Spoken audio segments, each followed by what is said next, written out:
یہ کہانی کسی مشہور شخص کی نہیں، یہ کہانی کسی عالم دین، کسی خطیب یا کسی ولی کی بھی نہیں۔ یہ کہانی ہے ایک ایسے انسان کی جسے لوگ برا کہتے تھے، جس سے لوگ دور رہتے تھے اور جس کے بارے میں سب کو یقین تھا کہ یہ تو کبھی نہیں سدھرے گا، لیکن اللہ نے فرمایا میں جسے چاہوں ہدایت دیتا ہوں۔ شہر کا نام تھا رحمت کالونی، لیکن اس کالونی میں رحمت کم اور شور زیادہ تھا۔ تنگ گلیاں، ٹوٹے ہوئے فٹ پاتھ اور ہر موڑ پر کوئی نہ کوئی کہانی۔ اسی کالونی میں ایک شخص رہتا تھا جس کا نام فہیم تھا۔ فہیم کی عمر تقریباً 35 سال تھی۔ چہرے پر تھکن، آنکھوں میں بے چینی اور زندگی میں کوئی سمت نہیں۔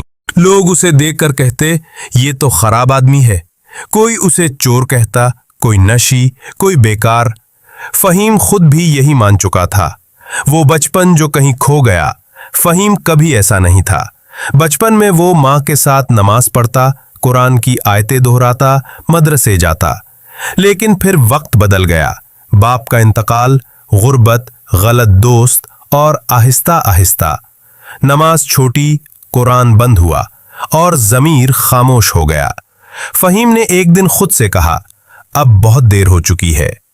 فہیم نے گناہ کو عادت بنا لیا تھا۔ شروع میں دل کانپتا تھا، پھر دل مانوس ہو گیا اور پھر دل مردہ ہو گیا۔ وہ راتوں کو جاگتا، دن کو سوتا اور زندگی کو بوجھ سمجھتا۔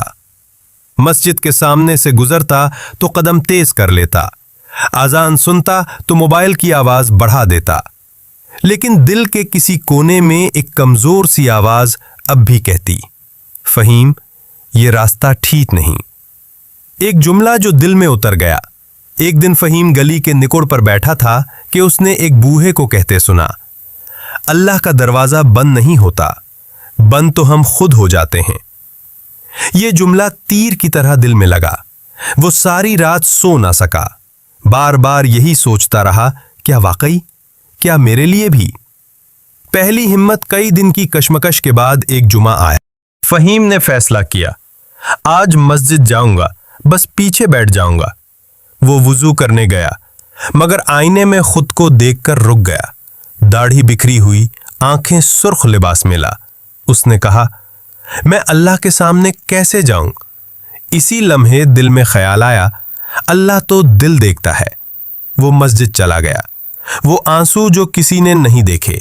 نماز شروع ہوئی، امام کی آواز میں سکون تھا۔ کیا ایمان والوں کے لیے ابھی وہ وقت نہیں آیا کہ ان کے دل جھک جائیں؟ فہیم کے آنسو بہنے لگے، وہ سجدے میں گر گیا اور دل ہی دل میں کہا یا اللہ میں بہت گندا ہوں، لیکن تو بہت بڑا ہے۔ یہ اس کی زندگی کی پہلی سچی توبہ تھی۔ توبہ کے بعد کی آزمائش لوگ سمجھتے ہیں کہ توبہ کے بعد سب آسان ہو جاتا ہے، حقیقت اس کے الٹ ہوتی ہے۔ فہیم نے نشہ چھوڑا لیکن جسم کانپتا تھا، نماز شروع کی لیکن دل بھٹکتا تھا، گناہ یاد آتے شیطان وسوسہ ڈالتا چھوڑ دے، یہ سب تیرے بس کا نہیں۔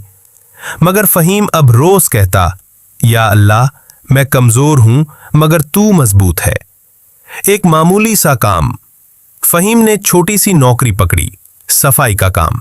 لوگ مذاق اڑاتے دیکھو یہ تو جھاڑو اٹھا رہا ہے، لیکن فہیم کہتا حلال کی کمائی ہے۔ وہ کام کے دوران درود پڑھتا، اذکار کرتا اور دل کو سنبھالتا۔ آں کی دعا۔ ایک دن فہیم کی ماں بیمار ہو گئی۔ بستر پر لیٹے لیٹے اس نے کہا بیٹا میں اللہ سے یہی مانگتی تھی کہ تو سیدھا ہو جائے، آج میرا دل مطمئن ہے۔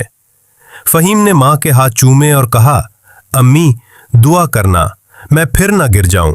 انجام آج فہیم کوئی مشہور شخص نہیں، نہ اس کے لاکھوں فالوورز ہیں، نہ بڑی گاڑی، لیکن وہ 5 وقت کا نمازی ہے، قرآن سیکھ رہا ہے، گناہ سے لڑ رہا ہے، اور سب سے بڑی بات وہ مایوس نہیں ہے، کیونکہ وہ جان چکا ہے جب تک سانس ہے اللہ کا دروازہ بند نہیں ہوتا۔